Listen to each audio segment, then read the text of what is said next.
These long dog days of summer, I mean, we just made it through a heat wave. Mama was parched through this heat wave. I was hitting up Dunkin' every single day, and I will continue to probably for the rest of my days, but especially this summer. Dunkin' is helping everyone stay cool this summer with its lineup of refreshers.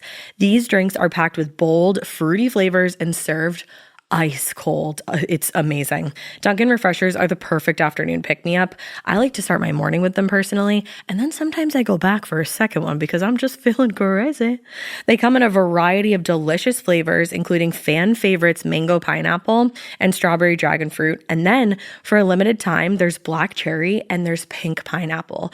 I'm going to tell you something right now, and it's a bold claim, let me tell you, but I stand behind it. Pink pineapple will change your life. It is so good. It has me feeling like I'm sitting in a pool, resort side, just living, honey. It's so yummy. Try your favorite flavor with green tea, sparkling water, lemonade, or Dunkin's all-new limeade. I haven't tried the limeade yet, but I'm going to. Usually I get my drinks made with green tea and occasionally lemonade, but I do really like the green tea. Or if you don't want to build your own, try one of Dunkin's curated refreshers like the Cherry Lime Ricky or the Ultimate Pink Daydream. The Cherry Lime Ricky, scrumptious. I could drink like 3 of these a day. They're so freaking yummy. Head to Dunkin' today and find your favorite refresher. Dunkin' refreshers contain less than 1% fruit juice. Limited time offer. You know what's really terrifying? That unfinished college degree lurking in the background, just sitting there waiting for you. That's where Southern New Hampshire University comes in. With flexible online degree programs, there's no commuting, no rigid schedule, and no more excuses. Plus, they have some of the lowest online tuition rates in the U.S. Visit snhu.edu/morbid to learn more before your degree becomes just another story about what could have been. Chilling crime cases are mysterious, but finding coverage shouldn't be. With the State Farm Personal Price Plan, you have options and can personalize your plan to help create an affordable price so you can get back to cracking all of life's bigger cases. Talk to a State Farm agent today to learn how you can choose to bundle and save with the Personal Price Plan. Like a good neighbor, State Farm is there. Head to statefarm.com to get a quote. Prices are based on rating plans that vary by state. Coverage options are selected by the customer. Availability, amount of discounts and savings, and eligibility vary by state. Hey, weirdos, I'm Ash. And I'm Alina. And this is Morbid.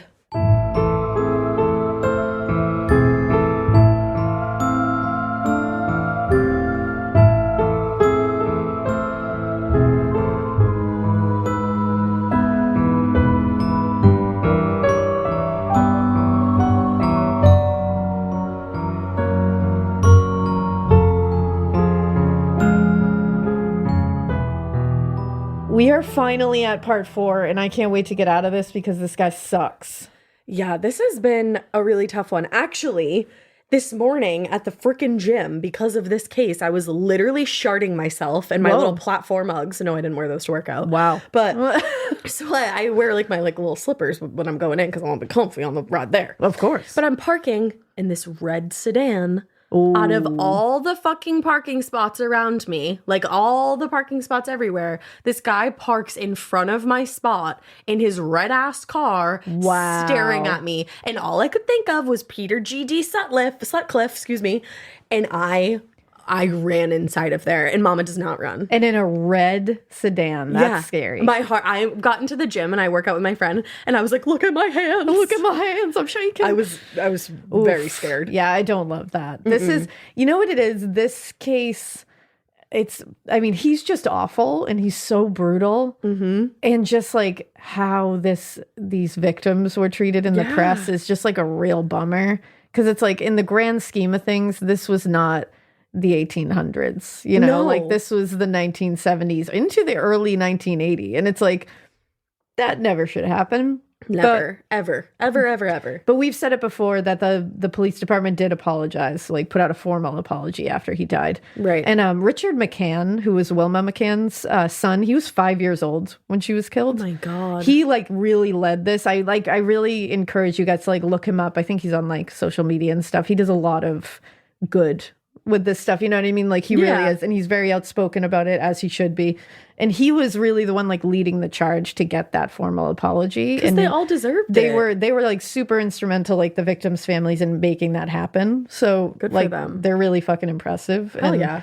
He looks so much like his mom. Really? Like he looks like he's a spitting image of his mom. When I looked at him, I was like, oh my God, you have her face. Like it's just, I'm like, oh, and like he doesn't get to know her. And that's like, he was 5. That's the thing. And at 5, you know your mom. Yeah. You know what I mean? Like you are connected. But he never got the chance to like continue to like grow with her. Like that's what sucks, and that's what people forget is these kids, like so many, 26 orphans in this? Yeah. These kids, a lot of them were of age where they had full-blown bonds with their mom. Some of them were like teenagers when this happened. They knew their mom. They needed their mom. They loved their mom. Like this was huge losses. This wasn't like, I mean, it's a loss at any age, but obviously when it's like a baby, the memories aren't there. So you just have to deal with a whole other kind of loss, which is I never got to know her at all, you know, but like these are a different kind where it's like they had these memories, right? And they're going to have these memories. And that's like such a hole. Yeah. And a lot of these women just like left home and said goodbye to them and said like, I'll going to work. I'll be back later. Like exactly. One of them cooked dinner. Yeah, and left. Of course. Like, they all did what they had to do as parents. They were moms.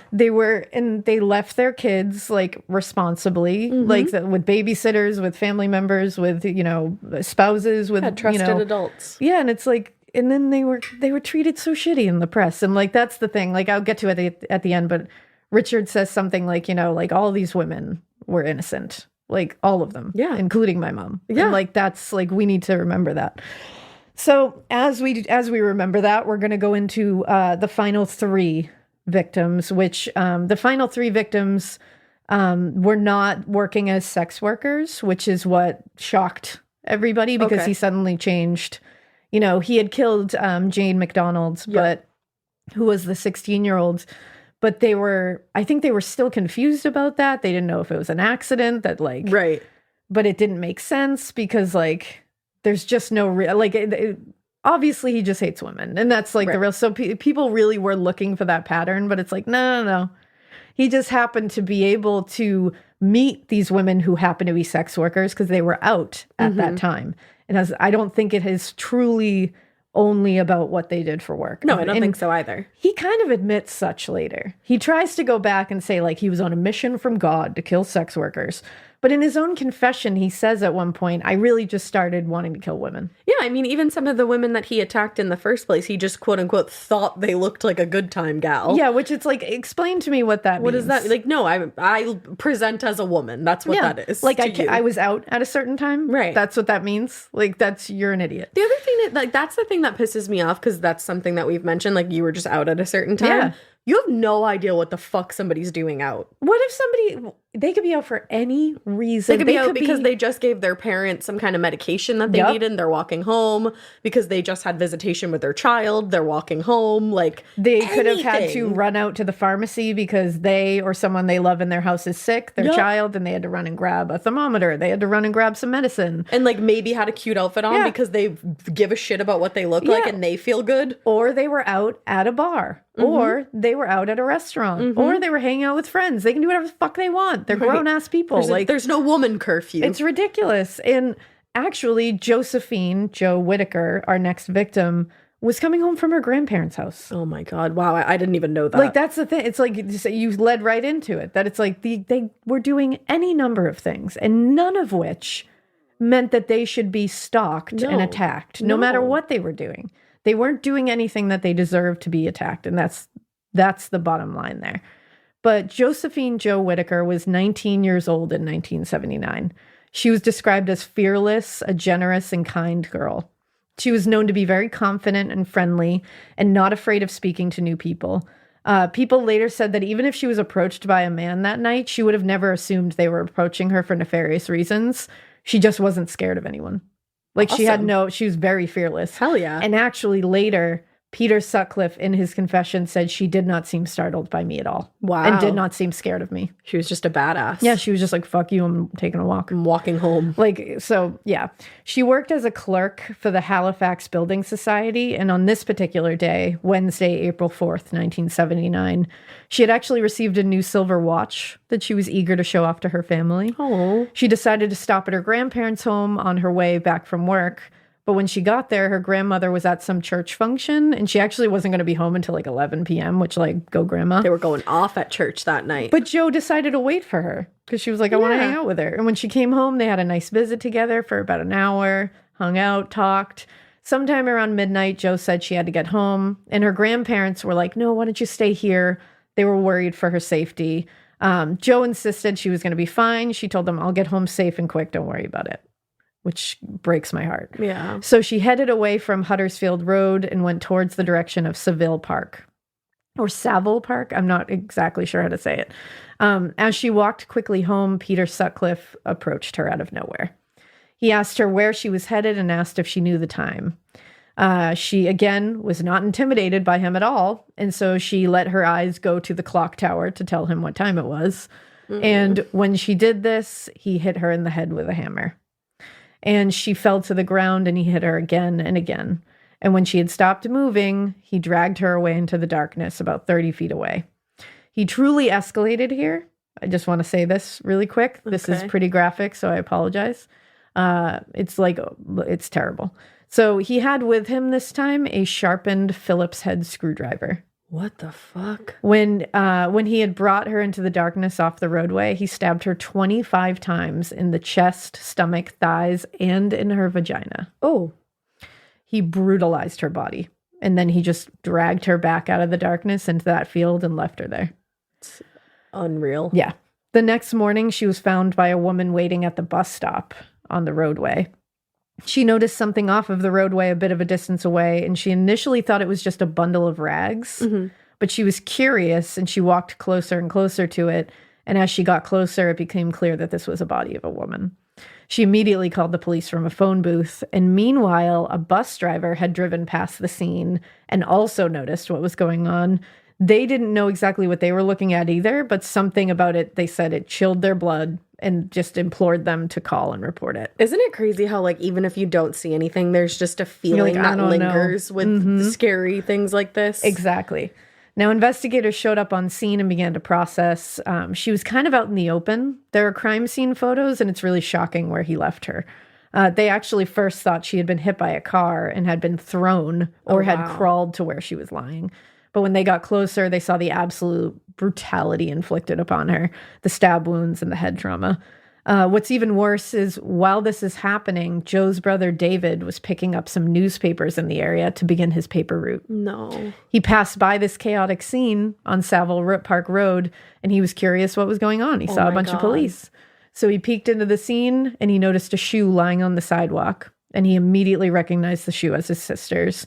He tore out of there, ran home, and told his parents. Oh, my God. They checked Joe's bedroom, and she was nowhere to be found. Immediately, they called the police in a full-blown panic. Because they just assumed she had told them, I'm going to be home. Between these And they just times. assumed she would be in her bed. Yeah. Well, and she was just going to see her grandparents. Yeah. Now, George Oldfield was on the scene with the Ripper Squad, and they were actually hesitant to call this one an official Ripper scene.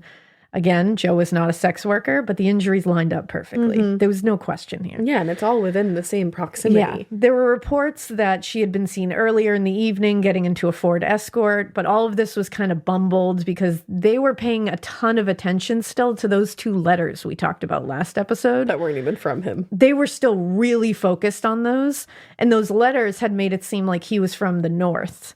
So they were taking way more time up there, and they were really breaking stuff away from local investigations. So irritating. Then in June of that same year, more communication was sent that led to further divisions from investigating Joe Whitaker's death in particular. It was nonsense, which makes it so much worse that they were paying attention to those letters because it was nonsense. Right. The communication that came in June was actual audio recordings that were received. It was a cassette tape, and it was received by George Oldfield. And this is what it said. It said, "I'm Jack. I see you're still having no luck catching me. I have the greatest respect for you, George, but Lord, you are no nearer catching me now than 4 years ago when I started. I reckon your boys are letting you down, George. It can't be much good, can ya? The only time they came near me was a few months back in Chapelton when I was disturbed. Even then, it was a uniform copper, not a detective. I warned you in March that I'd strike again. Sorry it wasn't Bradford. I did promise you that, but I couldn't get there. I'm not quite sure when I will strike again, but it will definitely be sometime this year, maybe September or October, even sooner if I get the chance.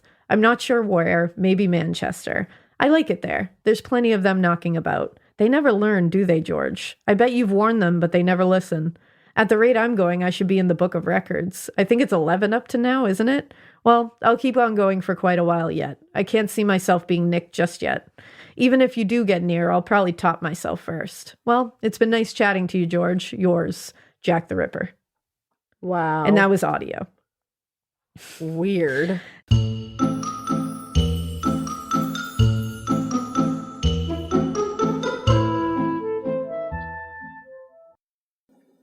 Getting paid twice a month doesn't mean money is scarce. It just feels that way.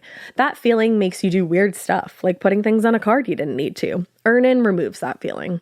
With Earnin, you can access up to $150 per day of money you've already earned, plus up to $1,000 between paychecks. Standard transfers take 1 to 2 business days with no mandatory fees, and expedited transfers start at $3.99 and cap at $5.99. 5 million people are already on it, and honestly, it's wild it didn't exist sooner. Download Earnin on the App Store or Google Play, spelled like earning money without the G. Type in Morbid under podcast when you sign up. It'll really help the show.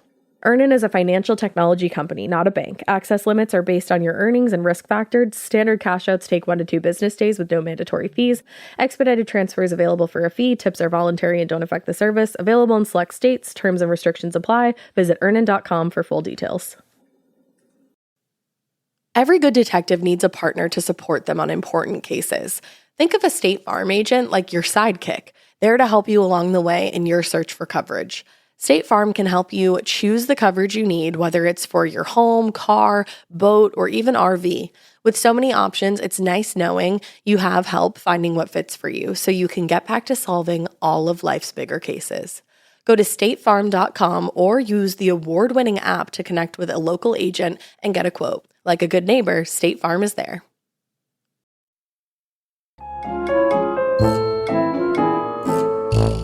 Now, a few weeks after receiving these audio tapes, Oldfield held a press conference about them.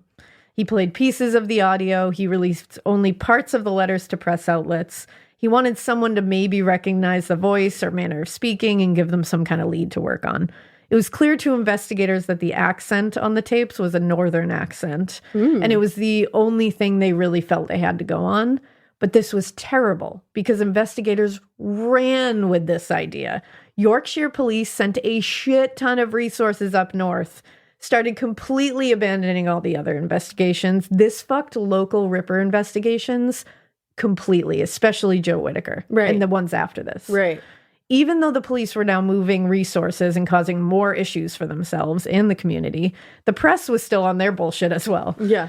They were now touting another victim, Jo, as one of the quote-unquote sad ones because she was not a sex worker. So it's like, no, the loss of any human life is pretty fucking sad. She and Jane were lauded as the true sad cases because they didn't ask for it, essentially. Oh my God. They referred to her as absolutely respectable, which she was, but they never referred to any of the other ones like that. And that's where the issue arrives. It's just like, it's like for anyone to be that brutally murdered, no matter who the fuck they were, what the fuck they did. It's tragic. It is beyond tragic. Well, and that's where the problem is too, because this is like a double-edged issue, because it's like we're only calling certain women sad and tragic and innocent and not deserving of it, which is fucked up. But then on the other side of the whole thing, now those women are the ones who are like, well, why are they the sad ones and blah, blah, blah. Because it's like, this is making issues for all of these victims' families, all of them. Yeah. Because now the ones that are being lauded as the sad and innocent ones feel shitty that their loved ones, even though they are sad and are innocent, are the only ones being lauded that way. But now it's like, but you should call everybody that. It's just, What are you doing? Nobody it's is a murder better. victim. Nobody's better than anybody. This is a murder victim. This is a human being with a family, no matter what, 100% across the board. Just report it the same way. Right. It's a woman. Just say that. Like, I don't know why this was so hard for them. Now, the distinction being made here is just constant. The only good to come out of the press doing this in this case was that the press and the community were now pushing even harder against the Yorkshire police to stop being, quote, lazy and indifferent to the brutal slayings of local women. My God. So the next one, this was a truly stressful time for anyone working the case, because there were some good ones in there that were truly trying to work this case. There always are. But it was just being overshadowed by the worst of the worst. But especially George Oldfield, he was under an immense amount of stress because as of the face of the investigation, he received all the flack and all the blame regardless. And in July 1979, shortly after the audio recordings were sent to him, he suffered a heart attack. And he actually had to be hospitalized for like a while. Oh, wow. Coincidentally, at the same time, another lead detective, Jim Hobson, we talked about him, I believe, in the first one. Yeah, I think you're right. His wife had an accident. She fell down the stairs and fractured her skull. Oh, my gosh. And he had to care for her, so he had to take time off. Now, with the team's two most senior investigators gone, the case was somehow in even worse shape. Yeah. Not only were they just completely lacking evidence or any leads, but there were also infightings between departments. The Yorkshire police and the Northern Police Force were a mess of different opinions about the authenticity of the letters and the audio. Senior officials believed they were real and were treating the investigation as such. Because they were unable to get it together for even a second, and a lot of them were bumbling and ego-driven, Peter Sutcliffe was able to just coast into Bradford unnoticed on September 1st, 1979. Great. And some of the local officers didn't think that those letters were authentic. Like a lot of people in a lot of the community. So it was just all these different opinions, and they just had to listen to the senior investigators who were running with this. It's like egos. So September 1st, 1979, 19-year-old college student Barbara Leach was out in Bradford as well. His last few victims are among the youngest. Yeah. She was a student at Bradford University, and she was out celebrating a new semester with a ton of her friends from school.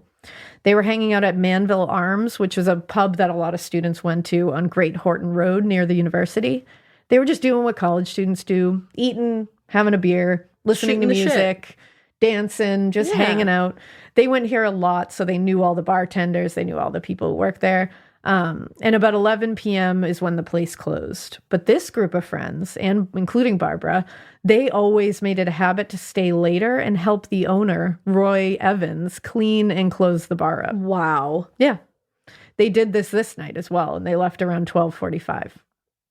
By this time, it had begun to rain lightly, and Barbara's friends were trying to get a cab, but she waited a minute, and then she was like, you know what? I actually like walking in the rain, so I'm going to take a walk. Her roommates had waited up for her over an hour because she didn't have a key to get in, so they were going to let her in. And she didn't show up, and they figured, she must have stopped somewhere with the friends she was out with. She wasn't alone. Yeah. As far as they knew. So they were like, oh, she just must be somewhere else. And again, no cell phones or anything. This is 79. So they went to bed. Now, the next day, they woke up and Barbara still wasn't home. This is when they panicked and they were like, do we report her missing? Do we call people? They started calling around, being like, where is she? Do you know? They're college kids. They don't like, they're I like, was going to say, you're 19 years old. I don't know if she's just staying over someone's house. Like, we don't want to make a big stink of this when we don't have to. But they're kind of discussing it with themselves. And then around 4 p.m., police constable Simon Greaves was walking his beat around the university and in one of the yards off Back Ash Grove. He found a pile of garbage along one of the walls that looked strange and out of place to him. When he got closer, he saw under a dirty old carpet and a pile of bricks the body of Barbara Leach. A pile of bricks. Yep. Now, David Gee in the Ripper Squad was called onto the scene, and it was clear she was another victim on the list. She had been hit in the head at least once with a hammer, her shirt was pushed up, and she had been stabbed in the stomach and shoulder 8 times with a screwdriver. My God. Her pants were also unbuttoned and pulled halfway down, but there was no evidence of semen or rape. So it seems like he does this sometimes just to shame them, probably. Yeah, yep.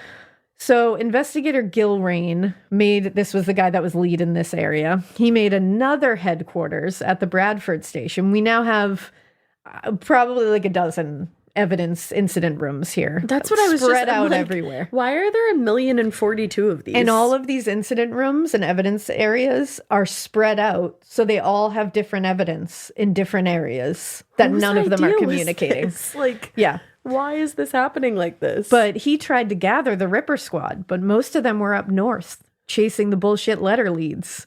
Things got messy. They got complex real fast. They couldn't handle the tips coming in because they didn't have enough officers down there. Right. The crime scene had no evidence that they could actually use. And that was a really active neighborhood. A lot of students went through there, but no one had any information. That's crazy. Yeah. Again, the press went wild with this murder. It was another woman who did not work as a sex worker, and this meant that the idea that no woman was safe was now a reality. This made people lose it. They believed the police could not keep them safe anymore. They were not feeling protected by the police. No. They were like, this is just going to keep happening. Right. With no resolution. So 1 year after Barbara Leach's murder, this was interesting, Britain's National Union of Students held an emergency meeting in Kent. They ended up petitioning for the right of women students to carry weapons on campus to protect themselves. Yeah. Because the cops couldn't do it for them. I mean, yeah. They also petitioned for better lighting on campuses and in parking lots. how fucked is it that you have to petition for stuff like that? It's like, just put up fucking lights. Yeah, and they also the university changed schedules so that classes would end earlier when it was still daylight. That's out, good. Which was really good. And university's doing what they need to do. yeah, exactly. And at the same time, a professor at Bradford University, where Barbara had gone, her name was Professor Hilary Rose. She wrote a letter to the Times and she criticized the police in their investigation into Barbara's murder. She pointed out some serious flaws and mistakes that happened, including them interviewing boys at the university that would have been barely 14 at the first Ripper killing. Oh my God. They were even interviewing boys who had entered campus as students in 1980, a year after Barbara was killed. Just wasting time and resources. Those guys weren't even on campus. It's like, whose idea was that even? Yeah, so like, why are you interviewing them? They were definitely not of age to commit that first killing. No. Like, they can't even drive. Exactly. And this That's guy such has a waste car. of time. Like, come on. And he's Especially, been described as somebody in his 30s. he's been described as somebody in his 30s.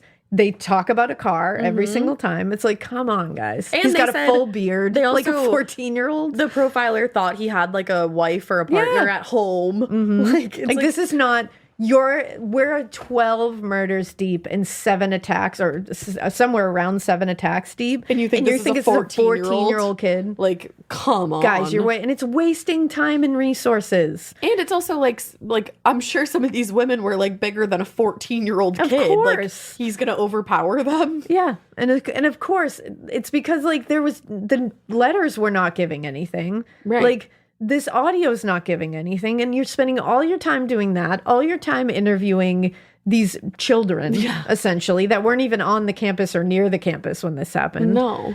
So investigators went back to past victims because they were just like, where do we even go from here? Grasping at straws. So they at this started point. going back to past victims, and they started piecing through the evidence from the beginning again. Because they're like, we missed something, obviously. Duh. And they looked at cars and they re-interviewed a lot of people. In fact, in October, No, don't you even. they went back to Peter's fucking house and re-interviewed him again. But the third time wasn't a charm? Oh no, at the end of this, he was formally interviewed at least 9 to 10 times. And he was interacted with upwards of 19 times for this investigation. 19 times. And because no officers shared information with each other, and all those evidence rooms and incident rooms were all separate, and they all didn't had their own set of evidence, it was a shit show. No one re-interviewing him this day knew that there were heavy suspicions on him at one point at all. He was a nameless random guy to them that just popped up in the files. So he told them that the night Barbara was killed, he was home doing repairs on his house. And Sonia was like, yeah, he was.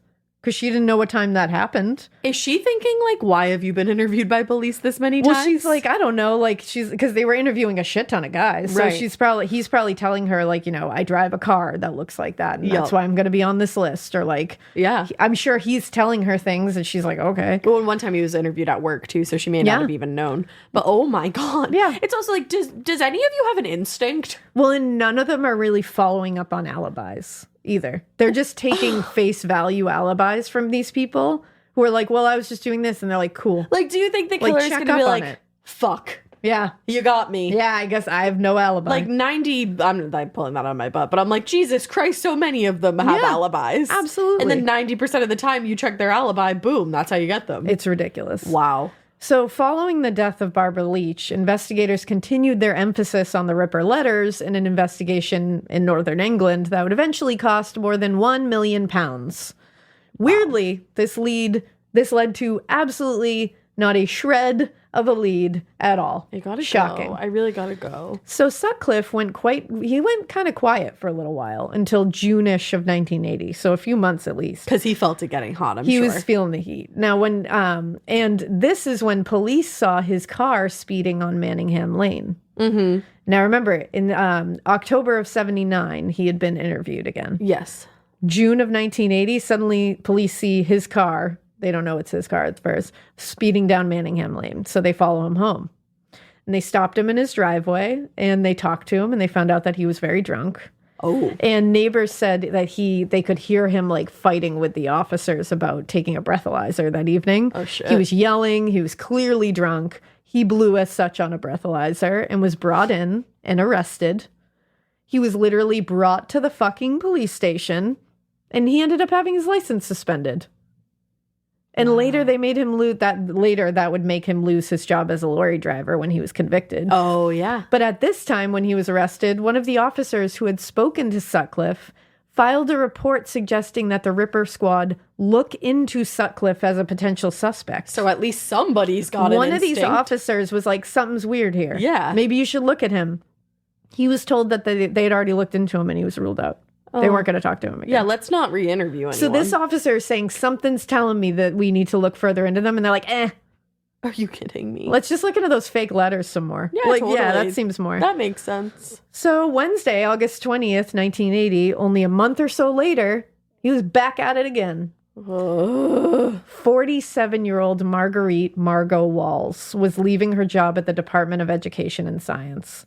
She was going to go on vacation the following day, so she had stayed a bit late to make sure that everything was taken care of. Going off on vacation. She walked into the Leeds evening, and after walking a busier section, she turned into a more secluded area to get to her home. Mm-hmm. She was very close to her home. When suddenly, Sutcliffe stepped out in front of her, and before she could even react, he hit her in the head with a hammer. My God. Then he looped a ligature around her neck and dragged her by her neck to the shadows of a private terrace. Jesus. There, he strangled her to death. Then he stripped everything off of her but her tights and dragged her body over to a garden wall where he put her under leaves and grass cuttings. Wow. The next morning, 2 gardeners found her and called police, who arrived very shortly.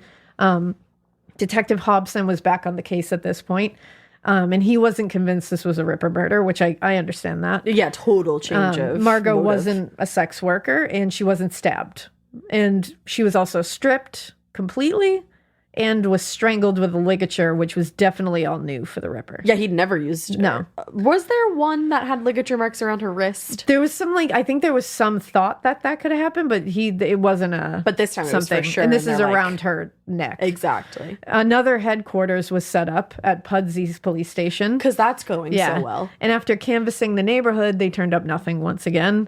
Hobson basically treated this as an isolated incident, and he told the press and the public this was not a Ripper victim.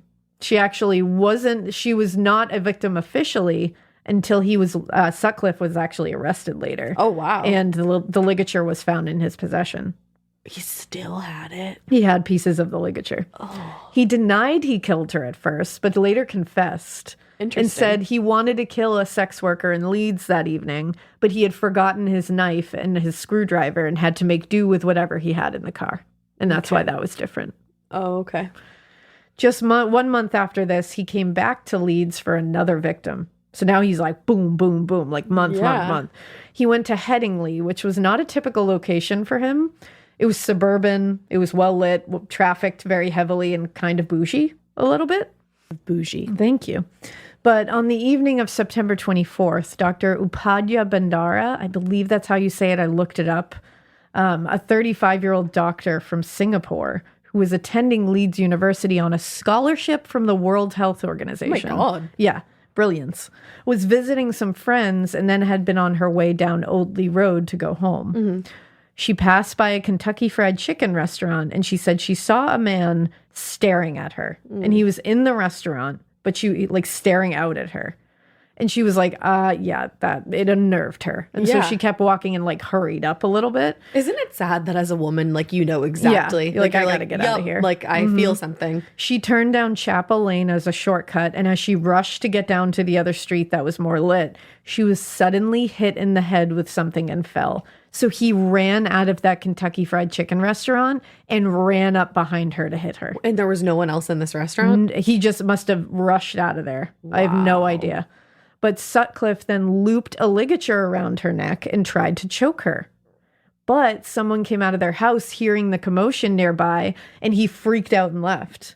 Meanwhile, Dr. Bandera is just laying there bleeding from the head. Luckily, the neighbor who had come out called police immediately, and Detective Newton arrived on the scene. This was also not initially looked at as a Ripper attack. Again, because it's so different. But they definitely connected it to Margot Walls because of the ligature and everything. Did they think there was some kind of copycat sort of They going didn't even on? think that. They thought this was just a different situation. Different killer. Unfortunately, Dr. Bandera could only say that he was, quote, a man aged about 25, 5'4", with black hair, a full beard, and mustache, which I think they said that wasn't enough. And I was like, that was a pretty good description considering she got hit on the head. Yeah, from behind. Yeah, like she'd only seen his face in the KFC restaurant, like walking by. And also, she nailed that. I was gonna say that was like a great description. But no one else could help. There was no other witnesses, and that was all they had. Right. And Dr. Bandera ended up actually taking a long time to recover from this, and then she returned to Singapore. She left, which I don't blame her. I would at have all. gotten the fuck out of there.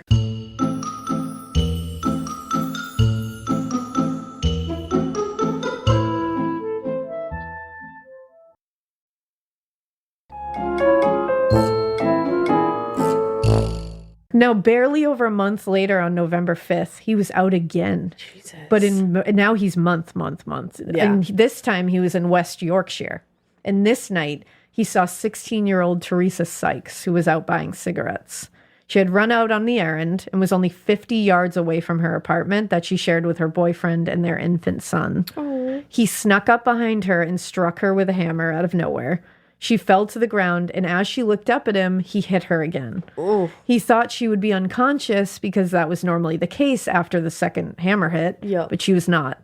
She started screaming and fighting, and he fled because he's not used to them making noise. And he's barely in a secluded area. No, and his whole MO is incapacitate right away. Immediately. Yep. Like no noise, no nothing. So when there's noise or any kind of chaos, he gets out of there. Her boyfriend actually heard the screaming because he was only 50 yards away in the apartment and ran out and found her in the grass. Oh my God. He called for police, and unfortunately she couldn't give it really any information except that he had a beard and mustache, but that did help. And again, she was hit from behind and then already thrown off guard when she saw his face. And This part of the show is brought to you by Anua, the Korean skincare brand known for scientific, gentle, yet effective formulations. The latest from Anua is the Retinol Collagen Gua Sha Cream, a firming cream with a gua sha-shaped tip built right in. Have you guys heard of gua sha? It's that viral massage tool that moves fluid and tension out of your face. Less puffiness, a snatched jawline, honey, more definition in your face. Retinol firms and reduces fine lines, and collagen keeps your skin plump and structured. This cream has both of those things, arguably the most optimal combo for that snatched, lifted look all in one step. I am obsessed with the Gua Sha cream. First of all, it feels so cool to the touch. When you put that on your face, it's just like, this is lovely. It's like a little spa treatment that you can give yourself. I like to do mine at night after I get out of the shower. I rub the cream on my face with the little gua sha. I'm sculpting that jawline, honey. I got it on the cheekbones. And actually, I had a facial the other day, and the lady doing my facial, the professional, she said, "Do you use a gua sha at home?" And I said, "I do." And I said, "How did you know that?" And she said, "I didn't have those little like bumps in my chin or like different areas like that." So she could tell that I was using the gua sha. And I said, "Oh my God." I just feel like I wake up less puffy in the morning when I do it the night before. But you can do it whenever you want to. I, 10 out of 10, recommend this product. The Anua Gua Sha Cream Value Set is available at anua.com, already discounted. Use code MORBID for an extra 10% off. That's ANUA.com, code MORBID. The Sherwin-Williams summer sale is here. Get 30% off select paints and stains or 35% off their newest product, Emerald Symmetry, July 17th through the 27th. Whether you're looking to refresh your interior or your exterior, they've got the colors to bring your vision to life. And with delivery, getting everything to your door is easier than ever. Shop online or visit your neighborhood Sherwin-Williams store. Retail sales only. Some exclusions apply. See store for details. Delivery available on qualifying orders. Does match the other descriptions, beard and mustache. Yep. And she luckily survived. Good. So less than 2 weeks later, Peter was out again and ready to kill. November 17th, he called Sonia and told her he was working late and that she shouldn't wait up for him. She was actually pissed. She was like, what the hell? But she was like, what can I do? Whatever. Mm-hmm. So he was lying, obviously. He was actually on his way to Headingley in Leeds again. At the same time, 20-year-old University of Leeds student Jacqueline Hill was attending a seminar. And she was very kind, smart, very popular with her peers. She was very, very, very close to her parents and actually chose to stay at the University of Leeds just to be close to them. Oh, she had a boyfriend that she was like, that she really cared about. Yeah. And she could have gone to any university she wanted to. She was that smart. Loved her family. Now, she seemed like an all-around delightful person and a very smart person, which all of these women seemed like they had so much to fucking offer and so much to get done. They all had like goals, aspirations. They were all on the road, no matter if it was a tough road or not. They all had this like thing that they wanted at the end of it. Yeah, they had big dreams. Yeah. Her mother had actually been very nervous about the Ripper murders recently and had given her a lot of tips to stay safe. Oh. She left the seminar around 9:15, and it was around 9:30 when Peter Sutcliffe saw her as she got off the bus outside of that same Kentucky Fried Chicken. Interesting. She went down Alma Road, which was dark but not unsafe, just not well lit. Mm-hmm. And she was literally 100 yards from her apartment when Peter appeared behind her and hit her on the head with the hammer. Her purse and glasses fell to the ground immediately, and once she fell, he dragged her into the darkness behind the Arndale shopping center, and he pulled her clothing up and began stabbing her in a frenzy. He stabbed her in the chest, stomach, and the left eye. Oh my God. Then he left her here. What the fuck? Later during his confessions, what he said about this was her eyes were wide open and she seemed to be looking at me with an accusing stare. This shook me a bit and I jabbed the screwdriver into her eye, but they stayed open and I felt worse than ever. Oh my God. That was brutal. And looking at you with an accusing stare. An accusing stare. You're stabbing her. Dude. Like, are you kidding me? Around 10 p.m., a student from the university named Amir Hussein was walking in that area, and he found the purse. Now, he took the purse back to his apartment because one of his roommates was a former police officer. Or was a police officer, but I believe from in Hong Kong. Okay. But he was here at the university taking classes. Mm-hmm. So he brought it there being like, hey, I found this. Like, what do we do? Yeah. So they called the police because they were like, what the hell? And they actually found blood smears on the purse. And that's what really made them be like, shit. Jesus. Also, don't touch that. Don't touch that. Now, one of the roommates spoke later and said that the officers who arrived at the apartment, quote, seemed more interested in filling out a lost property form rather than investigating the blood smears. And they had to convince the officers to investigate the surrounding area for the source of the blood. They would only do it after a cup of coffee. I don't even have It gets words. worse. No. Then they took 3 to 4 minutes peeking around the area where the purse was found, said everything looks fine, and they went back to the station. Oh, good. I feel safe. Well, the next morning, an employee of the shopping center arrived at work and found Jacqueline's body. Those officers should have all been written up. Oh, it gets even worse because guess where she was found? She was found covered with her own coat and was literally 30 yards from where her purse was. Are you joking? They were standing there for 3 to 4 minutes looking around and she was 30 yards away. And did anything happen to these officers that you could find? Probably not. I couldn't find anything. Bullshit. It was clear she had been hit in the head and stabbed many times. Even with David Gee on the scene for this one, they still didn't believe it was a Ripper murder. In fact, they held a press conference where they said, "We have no reason to suspect that the Ripper is involved. We cannot rule him out, but we have nothing to suggest it was him." I mean, this one is nothing. Like pretty. She was hit in the head with a hammer and stabbed, and then like discarded. Yeah, pretty brutally. publicly. I'm without words for how they didn't connect this one, but like, okay. David Gee mentioned the similarities after her autopsy, and only then did George Oldfield get called in to Leeds to take a look at this because he was back on the scene. November 20th, he actually held another press conference where he said that original statement was bullshit about this not being a Ripper case. And he said they were urging women, quote, to not travel alone if you can possibly help it. No woman is safe until this man is caught. Which, yes. Yeah. This one finally officially got linked the next day with a memo out to all stations that this was a Ripper killing. Okay. Finally something. So on November 25th, detectives in Millgarth at that headquarters received an anonymous letter. And it read, "To whom it may concern, I am writing to inform you that I have every good reason to believe I know the man you are looking for in the Ripper case. It is an incident which happened within the last 5 years. I cannot give any date or place or any details without myself being known to the Ripper or you if this is the man. It is only until recently that something came to my notice, and now a lot of things fit into place. I can only tell you 1 to 2 things which fit, for example. This man has had dealings with sex workers and always had a thing about them. Also, he is a long-distance lorry driver, collecting engineering items, etc. I am quite sure if you check up on dates, etc., you may find something. His name and address is Peter Sutcliffe, 5 Garden Lane, Heaton, Bradford." Did Sonia write that? The letter was received by Detective Sergeant Boot and marked Action to Trace Interview Sutcliffe and Priority Number 1 when it was received. Before handing it off to a policewoman to be processed with other credible leads, oh, great. Like, here we are. It's going to be processed. Here we go. We got it. Like, they have a name. Let me guess. There was a clerical error. It was ignored. No clerical error. They just ignored it. What? In fact, when Sutcliffe was arrested in 1981, that letter was still sitting in the same basket that it had been placed in. It had never been touched.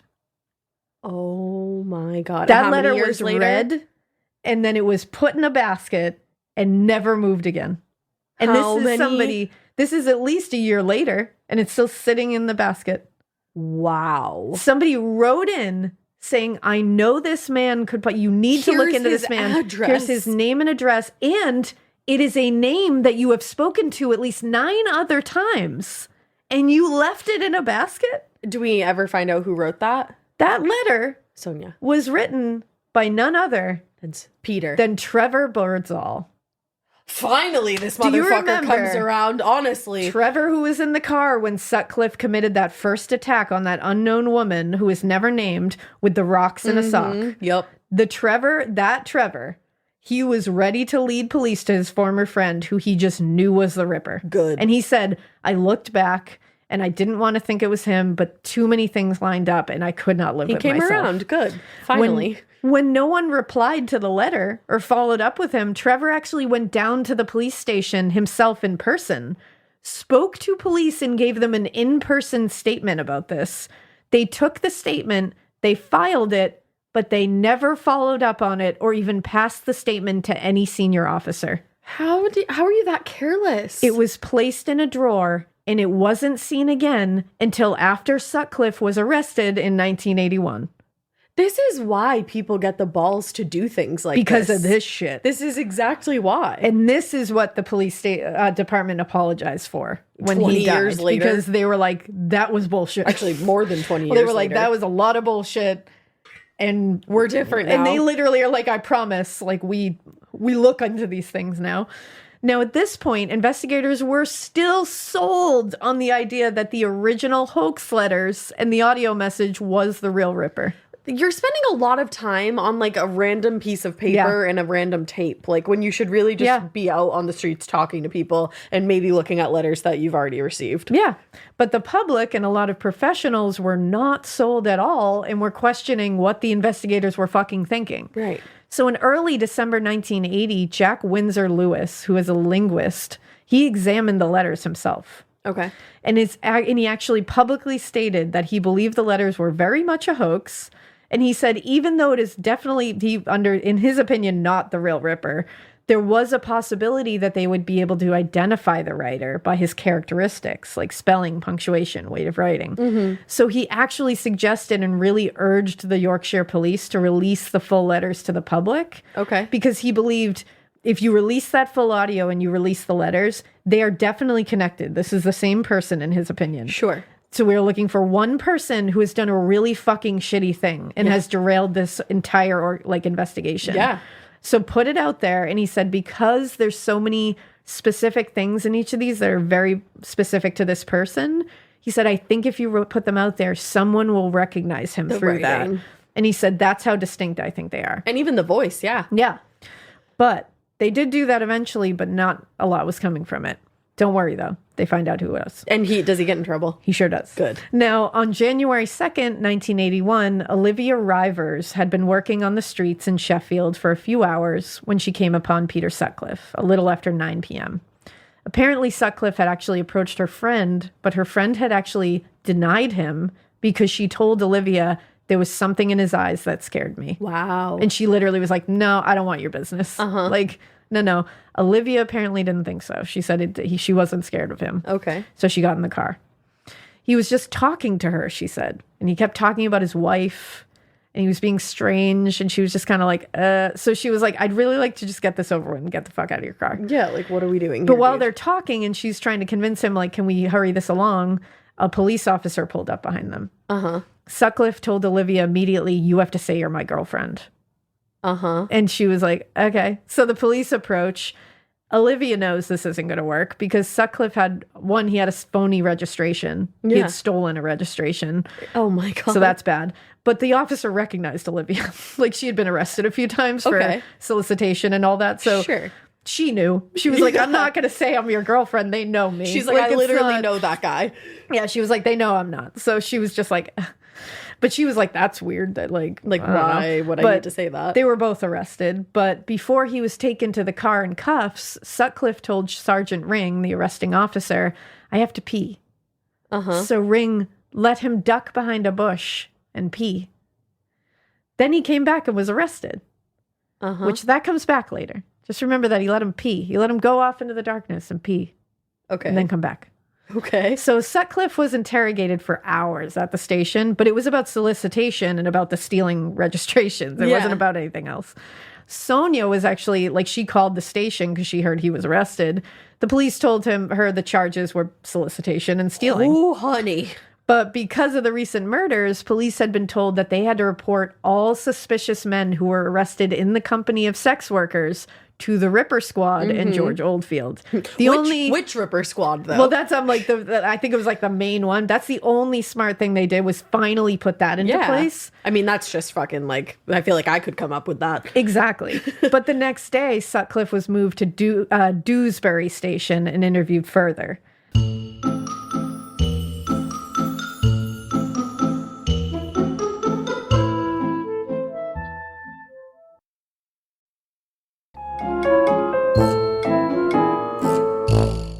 Things he said were starting to line up, and George Oldfield was like, wait a second. Finally, he's mentioning his that he had a white Ford Corsair at one point. He mentioned his job as a lorry driver and that his job schedule, what it was, and they're thinking about that letter, and they're thinking about... Then they started looking into the investigation and seeing that his name came up quite a few times.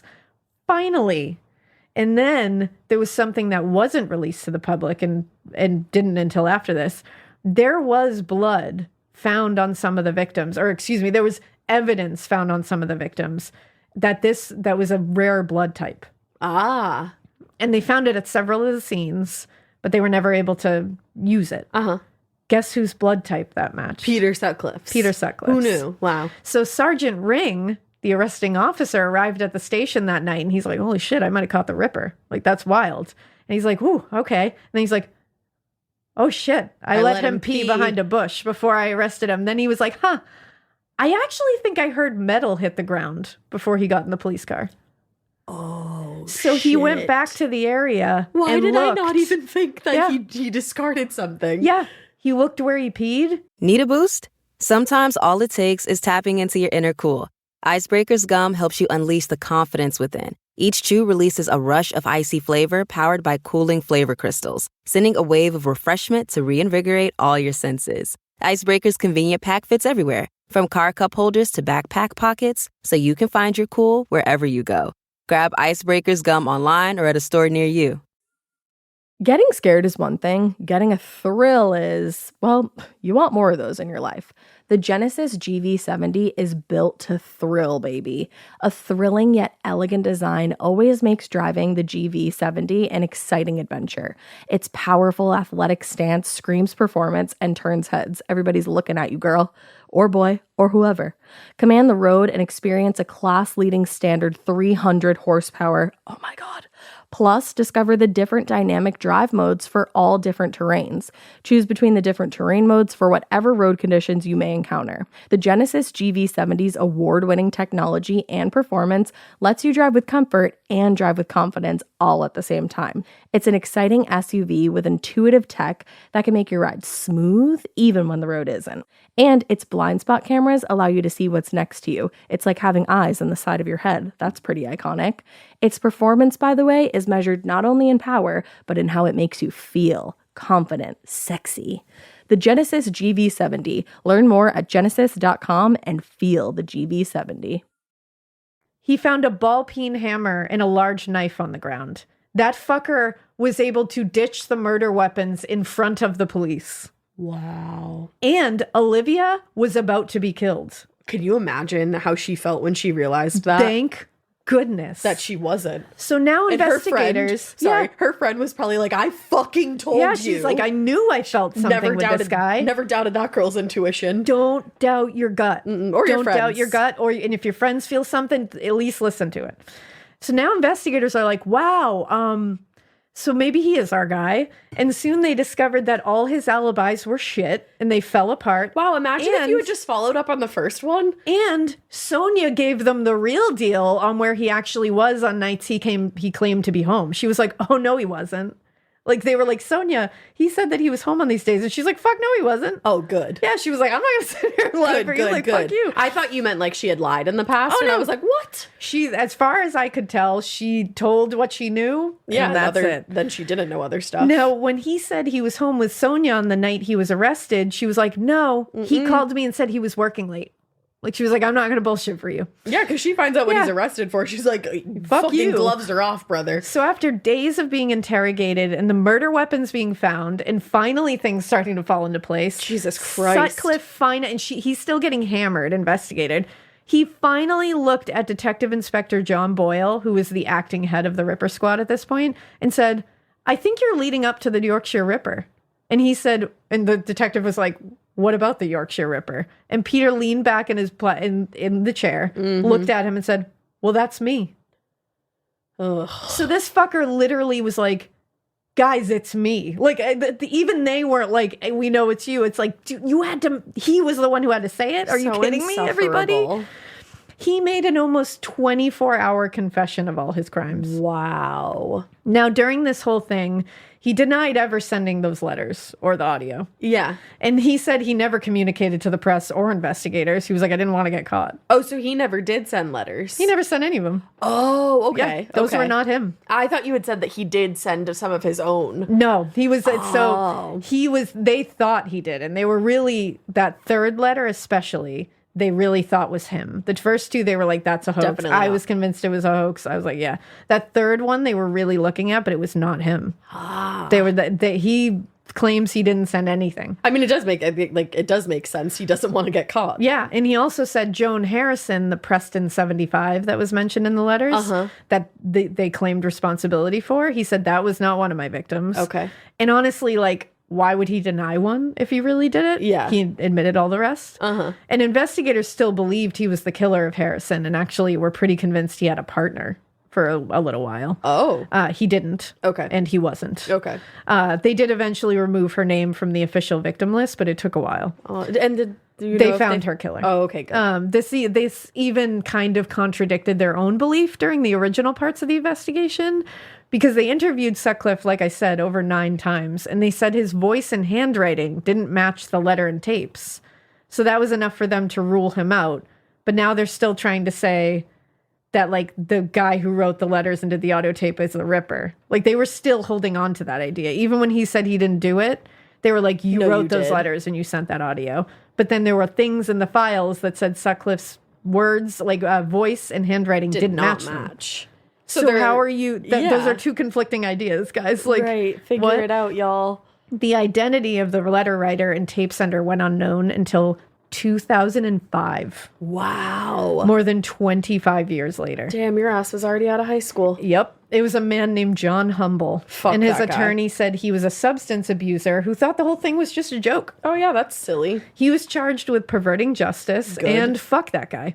He went to jail for 8 years. Good. He definitely should have gone for longer, as far as I'm concerned. Definitely. And this is wild. During this time, Sutcliffe wrote him a letter in jail. That should not be allowed. And it's wild. This guy is a dick of the highest order. He doesn't have, like, he definitely has blood on his hands for what he did. Yeah, absolutely. Because he derailed the investigation. In a huge way. Those last 3 murders, he should feel all the guilt for those. Absolutely.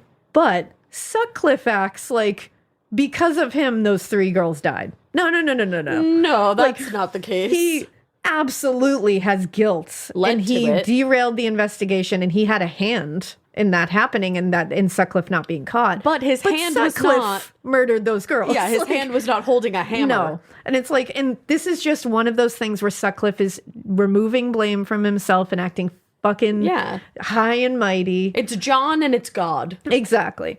So in this letter, so according to the Sunderland Echo, he wrote, "You could have saved those 3 women, John. You have blood on your hands. Oh, fuck off. You could even end up in Broadmoor with me. That's where you belong. I have just heard that you got 8 years in prison on Tuesday for the crimes you committed. I'm not surprised that you got that length of time because what you did was very bad indeed." Are you shitting My me? dude, you have now had your 15 minutes of fame and you have reopened old wounds again and put me back in the media spotlight. I do not need this now or ever again. The same thing will happen when you're released. I hope you get some treatment for your problems, John, because you are very ill indeed. Be strong. God will look after you. And he ended, your friend, Peter. I don't have words. Are you looking in the mirror when you say any of this? Just like to be that unaware. That just off on a different planet. Just, I have no responsibility for these. On because the planet again, of narcissism. John Humble, blame is owed on him. He derailed that investigation. Anybody who does hoax shit during stuff like this, derails an investigation. Blood on your hands. Absolutely. But you are not a murderer. No. You did not actively do it. And for the murderer to think he has some kind of high and mighty stance over that, no. We can all sit there. Yeah, of and course. we can say he has blood on his hands. But you, sir, sit down. Are the fucking murderer. You shut the fuck up and sit over there. Exactly. Like, are you kidding me? You have no high ground here. None. Get out of here. None. So that's ridiculous. But as for the murder of Joan Harrison, like I said, her killer wasn't finally found, but not till 2011. Oh my God. They were able to use DNA evidence to trace the crime to Christopher Smith, who was a violent sex offender and criminal from Leeds. He actually died in 2008. Oh. But in his apartment, they found a letter that said, "I can't go on with my guilt. I have lived with it for over 20 years. I am truly sorry for all the pain I have caused." Wow. So unfortunately, he escaped the justice he deserved, but at least a name was put to the crime. And hopefully Joan's family can at least have that. Do you know if that's the only woman he killed or is known to have killed? I think that's the only one that I know of, but I didn't look further into that case. Right. But maybe I will just look into that case for that. Yeah. So on Monday, January 5th, 1981, that's when the news went public in Sheffield that they had arrested a man in Sheffield that they believed to be the Yorkshire Ripper. Chief Constable Gregory told the media, "We are absolutely delighted about the developments at this stage." And he said that they were immediately scaling down the search for the Ripper because they believe this was him.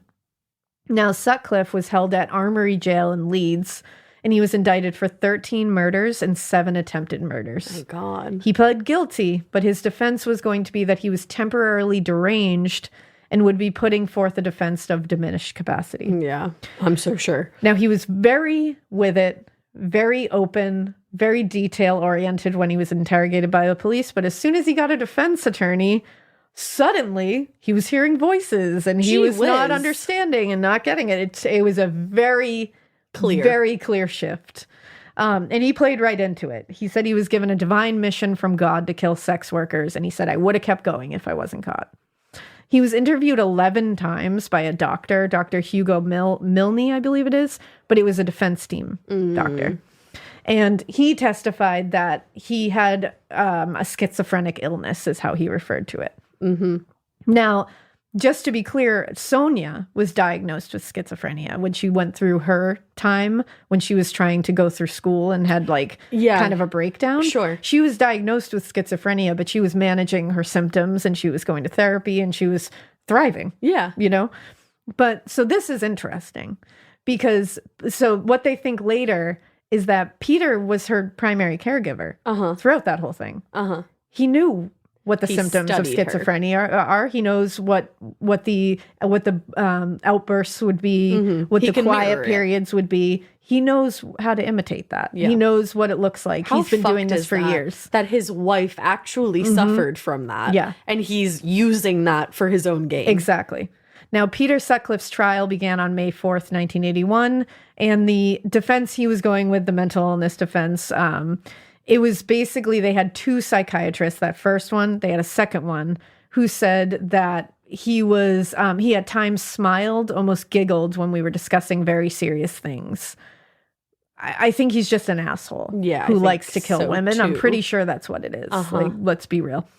But again, they were going with they believed he could be schizophrenic or have schizophrenic tendencies.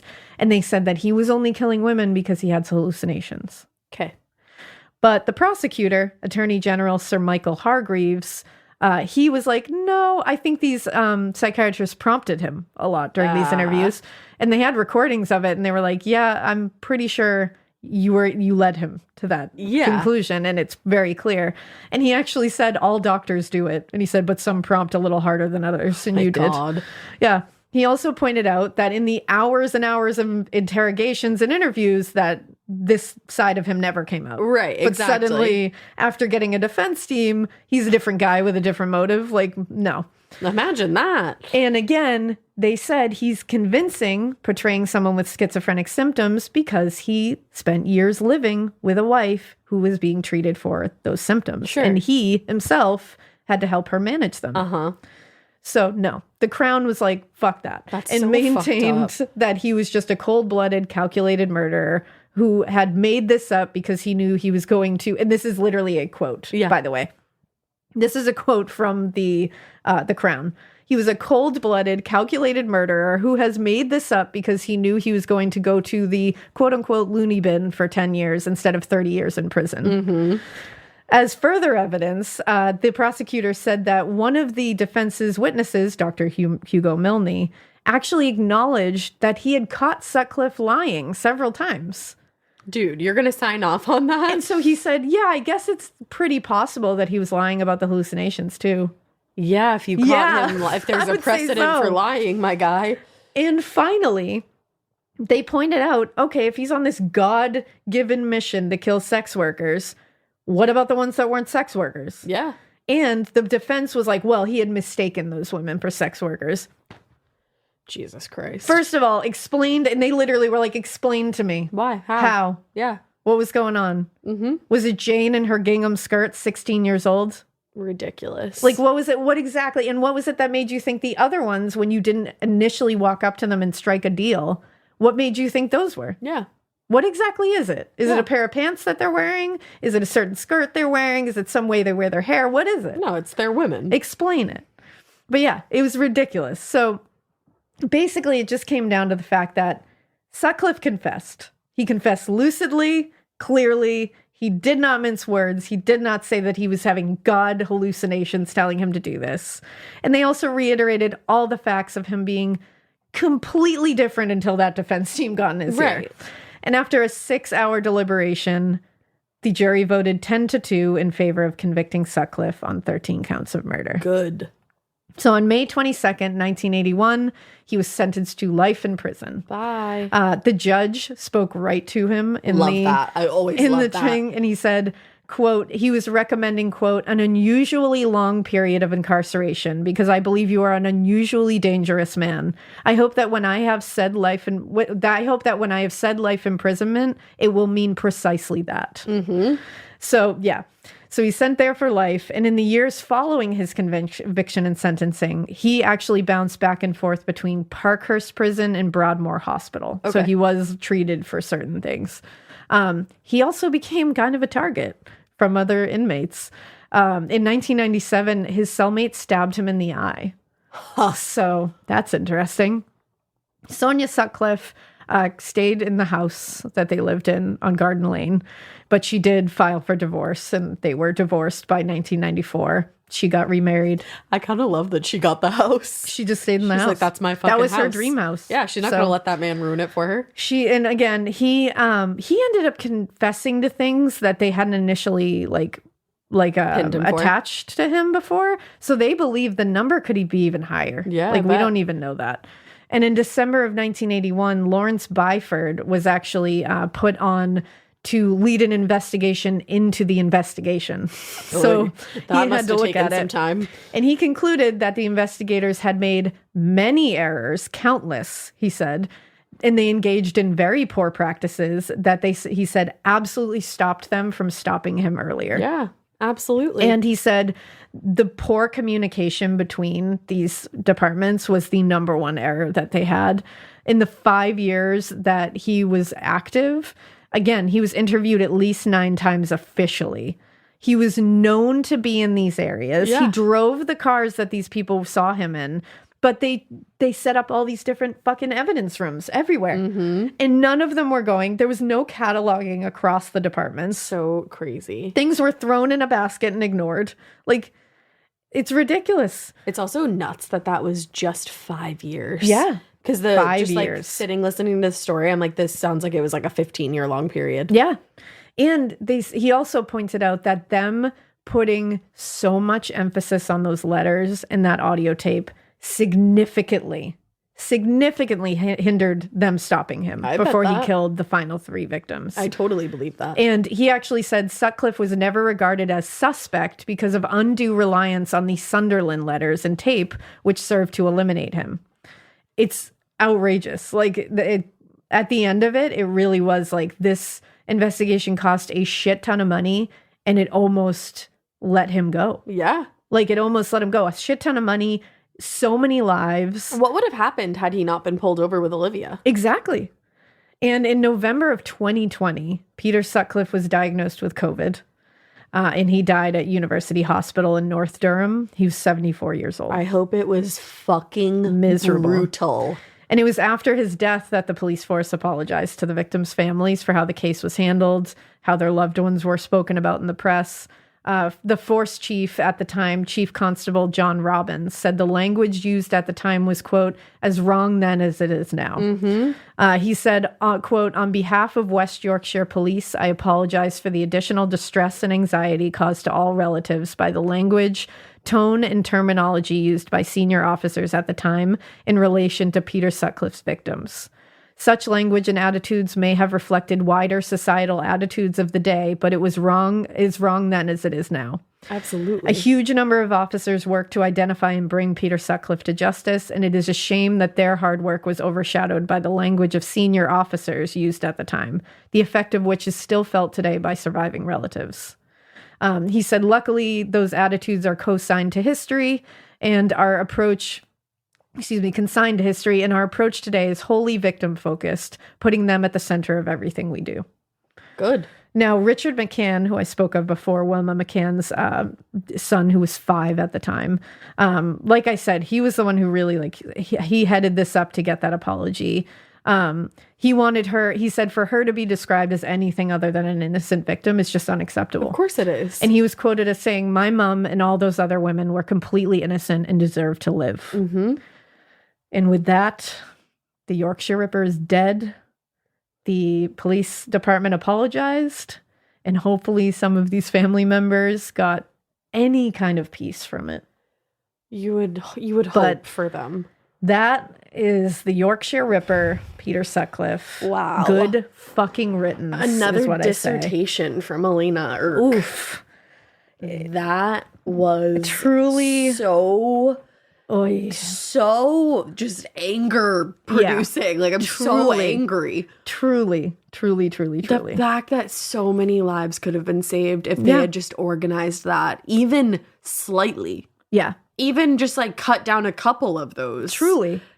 Posts and everything. It's you know? outrageous. Like, and God. I have to thank our like really good friend, love of our lives, David White, for helping me with this. He's a badass. With this research, because he's such a badass and this was such a daunting task. So I just gotta thank him because he's a fucking trooper. He's a gem and a half. Yeah, he's a fucking trooper for helping out with this, and I thank him. He's the Lul. He the is. love of our life. He really is the Lul. And so is Mikey. Yeah, and Mikey.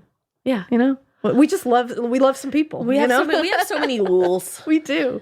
Well, yeah. So with Yeah. that being said, we hope that you keep listening. And we hope you keep it weird. It's so weird that you're one of our Luls. Yay.